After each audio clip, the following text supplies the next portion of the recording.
নেপালের প্রধানমন্ত্রী কেপি শর্মা ওলি পদত্যাগ করেছেন।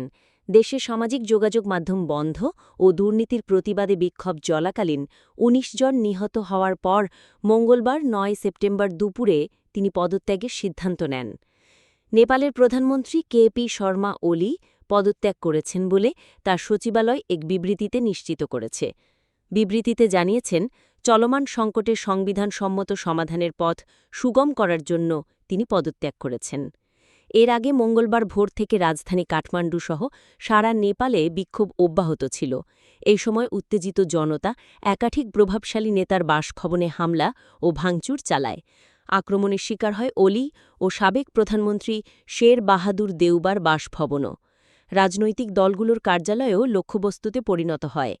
সিভিল সার্ভিস হাসপাতালের নির্বাহী পরিচালক মোহন রেগমি জানিয়েছেন, মঙ্গলবারের বিক্ষোভে অন্তত ২ জন নিহত হয়েছেন।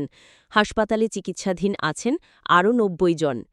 এর আগে তরুণদের আন্দোলনে নিরাপত্তা বাহিনীর দমনপীড়নের পর দেশজুড়ে উত্তেজনা ছড়িয়ে পড়ার পর সংকট নিরসনে সর্বদলীয় বৈঠকের আহ্বান জানিয়েছিলেন প্রধানমন্ত্রী কেপি শর্মা ওলি।